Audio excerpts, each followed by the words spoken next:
नमस्ते, आप देख रहे हैं एशिया न्यूज इंडिया। मैं हूं आरती। प्रधानमंत्री नरेंद्र मोदी के विदेश दौरे का आज तीसरा दिन। डेनमार्क भारत के साथ 9 समझौते पर हस्ताक्षर। पीएम मोदी बोले, यूरोपीय यूनियन के साथ मुक्त व्यापार संधि जल्द होगा संभव। प्रधानमंत्री नरेंद्र मोदी ने उम्मीद जताई है कि यूरोपीय यूनियन से भारत का मुक्त व्यापार समझौता जल्द आकार ले लेगा। डेनमार्क के प्रधानमंत्री मेट्टे फ्रेडरिक्सन से वार्ता के बाद मोदी ने यह उम्मीद जताई। दोनों नेताओं ने हिंद प्रशांत, हरित रणनीतिक साझेदारी, यूक्रेन संकट जैसे मुद्दों पर भी चर्चा की। विदेश मंत्रालय ने बताया, डेनमार्क के साथ 9 समझौते पर भी हस्ताक्षर हुए हैं। इनमें बंदरगाह प्रवासन व गतिशीलता, सांस्कृतिक आदान प्रदान, जल शक्ति, व्यावसायिक शिक्षा, उद्यमिता, कौशल विकास, पशुपालन व डेयरी, ऊर्जा नीति और भारत को international centre for anti microbial resident solution में बतौर मिशन पार्टनर शामिल करने के समझौते शामिल हैं।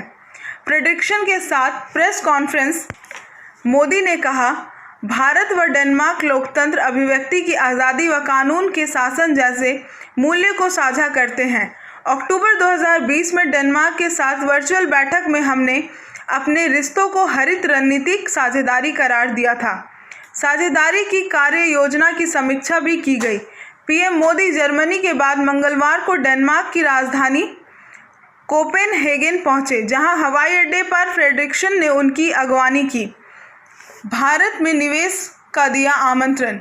प्रधानमंत्री मोदी ने डेनमार्क की कंपनियों, पेंशन फंडों को भारत में इंफ्रास्ट्रक्चर सेक्टर में निवेश के लिए आमंत्रित किया। उन्होंने कहा, डेनमार्क की 200 से अधिक कंपनियां भारत में पहले से है और सरकार की कारोबारी सुगमता की नीति का लाभ उठा रही है।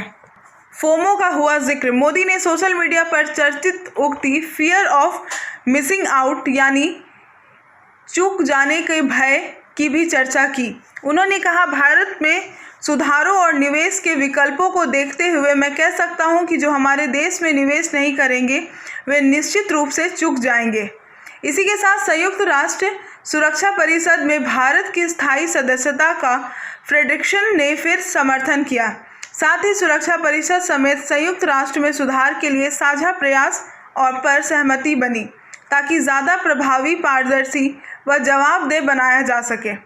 द्विपक्षीय व्यापार पर जोर। मोदी व फ्रेडरिक्सन ने साझा बयान में द्विपक्षीय व्यापार व निवेश के महत्व को रेखांकित किया। दोनों देशों में आर्थिक रिश्तों को अधिकतम स्तर पर ले जाने की जरूरत भी बताई। बयान के मुताबिक निवेश व व्यापार का प्रवाह नागरिकों की समृद्धि व आर्थिक सुरक्षा सुनिश्चित करेगा। यह प्रवाह लचीली, विविधतापूर्ण, पारदर्शी, खुली, सुरक्षित और पूर्वानुमित वैश्विक आपूर्ति श्रृंखला के जरिए होना चाहिए। दोनों नेताओं ने भारत में अक्षय ऊर्जा, जल, बंदरगाह प्रबंधन, फूड प्रोसेसिंग और अन्य नए क्षेत्रों में जबकि डेनमार्क के सूचना तकनीक क्षेत्र में भारत के निवेश का स्वागत किया। भारत ऐसा देश बन गया है जहां डेनमार्क के बाहर डेनिश कंपनियों में सबसे अधिक कर्मचारी काम करते हैं। यूक्रेन में युद्ध विराम की फिर से अपील। मोदी ने यूक्रेन में तत्काल संघर्ष रोकने और समाधान के लिए दोनों पक्षों से वार्ता की राह पर लौटने की फिर की अपील। वहीं फ्रेडरिक्सन ने उम्मीद जताई, भारत युद्ध समाप्त करवाने में रूस पर अपने प्रभाव का इस्तेमाल करेगा। उन्होंने कहा, मेरा संदेश बिल्कुल साफ है, पुतिन युद्ध खत्म कर हत्याएं बंद करे। साझा बयान में भी दोनों नेताओं ने यूक्रेन में मानवीय संकट पर चिंता जताई। बयान में कहा गया है, हम स्पष्ट रूप से यूक्रेन में हो रही नागरिक हत्याओं की निंदा करते हैं। पर्यावरण को नुकसान पहुंचाने में भारत की भूमिका नगण्य। नरेंद्र मोदी। प्रधानमंत्री नरेंद्र मोदी ने मंगलवार को कहा कि पर्यावरण को नुकसान पहुंचाने में भारत की भूमिका नगण्य है। डेनमार्क की राजधानी कोपेनहेगन में भारतीय समुदाय के लोगों को संबोधित करते हुए मोदी ने यह बात कही। उन्होंने कहा, हमने 2070 तक भारत को कुल शून्य कार्बन उत्सर्जन वाला देश बनाने की चुनौती ली है। पर्यावरण के लिए जीवन शैली यानी लाइफ को प्रमोट करना समय की सबसे बड़ी मांग है। उपभोग आधारित मानसिकता से बाहर निकलना बहुत ज़रूरी है। इस्तेमाल करो और फेंको की मानसिकता हमारे ग्रह के लिए नकारात्मक है। मोदी यूरोप के 3 देशों की यात्रा के कार्यक्रम में जर्मनी के बाद डेनमार्क पहुंचे हैं। मोदी मोदी और मोदी है तो मुमकिन है के नारों के बीच पीएम ने कहा कि भारतीय दुनिया में कहीं भी जाएं, उस देश के लिए अपनी कर्मभूमि के लिए पूरी गंभीरता से अपना योगदान देते हैं। उन्होंने कहा, कई बार जब मैं दुनिया के नेताओं से मिलता हूं, वे गर्व से मुझे अपने देश में भारतीय समुदाय की उपलब्धियों के बारे में बताते हैं। दुनिया के अलग अलग देशों में बस भारतीयों की कुल संख्या कई देशों की आबादी से भी अधिक है। मोदी ने कहा, आज भारत जो भी हासिल कर रहा है वो सिर्फ भारत ही की नहीं बल्कि 20% मानवता की उपलब्धि है। कल्पना कीजिए, अगर भारत में हम टिके होकर हर परिवार तक नहीं पहुंचा पाते तो उसका दुनिया पर क्या असर होता। भारत की ताकत जब बढ़ती है तो दुनिया की ताकत बढ़ती है।